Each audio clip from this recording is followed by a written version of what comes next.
and welcome back to my channel. My name's Amy if you're new here, and today we have a video on all the ins and outs, quite literally, on intimate waxing. Now, for those of you who don't know, I'm a beauty therapist and have been for around 4 years. I own my own salon, which is actually what I'm sitting in right now, and I thought I'd tell you all about intimate waxing because I feel like there's a lot of things people don't know, there's a lot of questions, and quite a lot of the time I have clients that want an intimate wax but don't really know where to start, don't know what's which, and are too embarrassed to ask. So I thought, instead of everyone having to ask, I'm going to just answer what I think you'd want to know the first time you have a wax. And I'm plenty qualified. I've had lots done to me and I've done lots to other people, so I know how to intimate wax, I'm qualified, and I thought I'd share all the secrets with you today. So if you'd like to see, then just keep watching. So, intimate waxing, there's lots and lots of different types of intimate waxing, and people will always do them slightly differently, but I'm going to tell you how I do them, how I'm trained, and how I think personally is the best way to intimate wax. So, this isn't going to be a tutorial today, I'm not going to be showing you anyone's intimate waxing, but I want to just tell you all the ins and outs. So, first off, what is an intimate wax, what are your different options, and what are sort of the price ranges for them. I've actually got one of my prices here, so I will tell you what I charge. Obviously this will be different every place you get them done. This is in Simply Vibrant, which is my own salon. So I offer a bikini wax. Now, a bikini wax is outside of your knicker line, so just the little strips of hair either side, and that is a bikini wax. Now, bikini waxes are normally around £8, that's what I charge, and I do all my intimate waxing with hot wax. That's just a basis to know. So I then do a high bikini. Now, a high bikini is when you pull your knickers up slightly, just so there's a bit more room at the side, so slightly going further in to sort of your triangle there. That is £15. Then I do a Brazilian. Now this is £22, and a Brazilian is everything off, including bum, your inside bits, and also the sides. So all you get left with a Brazilian is a little strip of hair, what we call a landing strip. Now that's just on the front, not underneath. So your whole underneath is clear, and then just a strip out to the front. And then finally you have Hollywoods. So now a Hollywood I charge £25. Obviously these prices will vary from place to place. Now, a Hollywood is everything off, so bum, underneath bit, and the front, all off, no hair, smooth and great. So that's what I personally have, and I'd say that's probably one of the most popular ones in terms of getting like a between a Brazilian and a Hollywood. Hollywoods normally win. Now, Brazilians, people can have like a bigger landing strip, a thinner landing strip. That's your decision. So when you go, if you're going to get a Brazilian, then just let them know how thick or thin. They should ask. If they don't ask and you've got a preference, and make sure to let them know. So, with a bikini and a high bikini, you can keep your underwear on, and most places will want you to keep your underwear on because then it's an easy guideline. And for a Brazilian and a Hollywood, most places will want you to take your underwear off. So if you're not comfortable with that, then maybe they're not the ones for you to go for, just because it's super hard to do a Brazilian or a Hollywood with your underwear on, because obviously that's the exact where your underwear is exactly where the hair needs to come out. So we use hot wax. So hot wax is wax that it's a lot hotter, and it's perfect for intimate areas as it's so much more gentle, and it's better because basically instead of putting a strip, so normally with wax you put the wax on, you put a strip on top, then you pull off the strip, which in turn pulls off the wax. But with hot wax, that's not the case. So hot wax itself, you put it on, it gets hard, and then you pull the hot wax off itself. Now, obviously, because of that, where you have sort of the grooves in your body and different angles and things like that, the wax needs to be able to sort of go in to nooks and crannies and get all the hairs out. So that's why hot wax is perfect, as obviously it molds to your body, and then what your therapist will do is she'll stretch the area and then pull. That is essentially all the different types of intimate waxing you can have, approximately the prices and what wax they should be using. Now, some people, if they're trained sort of a relatively long time ago, can use strip wax, which is the wax where you put the strip on, but nowadays if you get trained in intimate waxing, you'll normally get trained in hot wax. For a high bikini or a bikini, you can do them in strip wax or hot wax. I prefer hot wax. It's so much more gentle, it's better because it's better for any size, it's just a lot better. So how should you prep for a wax. So to prep for a wax, I'd say to have a shower the morning of. If your appointment's really early, maybe you want to shower the night before, just you don't want your skin, your pores all to be open. So you've showered, you're all clean, you don't have to be insecure if there's any smells or anything like that. There won't be, I'm sure everyone thinks it's going to be really embarrassing, but it's not. We see so many people every day that we don't care. So you've showered, it doesn't matter what underwear you wear. If you're getting a bikini or high bikini where you're going to leave your underwear on, maybe wear underwear you're not so fussed on, just in case any wax gets on there, or after wax you don't necessarily want wax on your nice fancy underwear. So don't wear your best lingerie, just wear whatever you've got.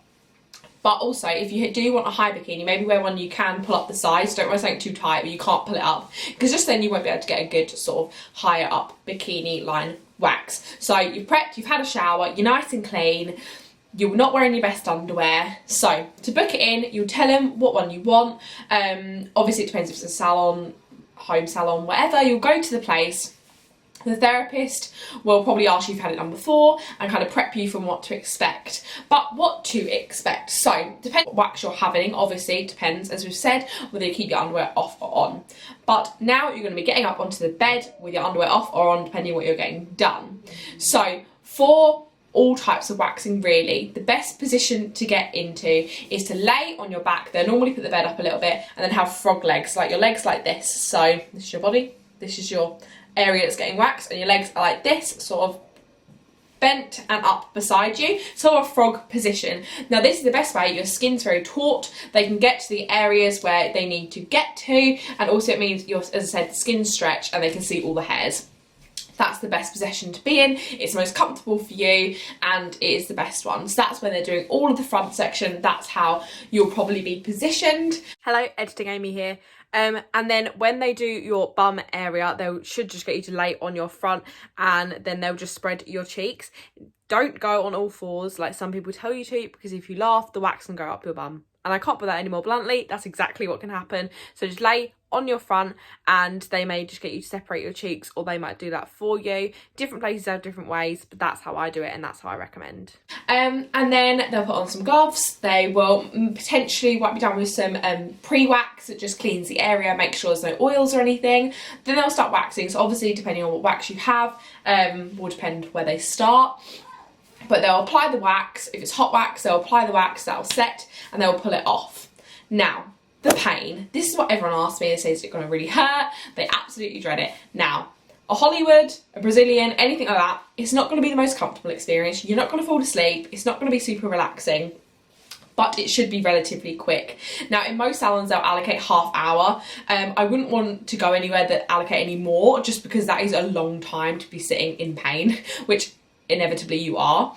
Most places that I can do one in 15-20 minutes, depending on sort of how hairy you are, how dark your hair is, or how coarse. But approximately 15 to half an hour is how long they will allocate for anything from bikini to a Hollywood. So anything from a little bit off the sides to all off. So you'll sit in there, you'll start having your waxing done. It'll be a bit uncomfortable, but do not be embarrassed. We're all the same. Also, I'm sure once we come back after lockdown, everyone's going to be super hairy. I know I'm included in that. And Molly, if you're watching, who does my waxing, I apologise for what you're going to have to get back to. But everyone has hair. It's completely normal. Some people who've had waxing forever will have lighter hair and have not as much.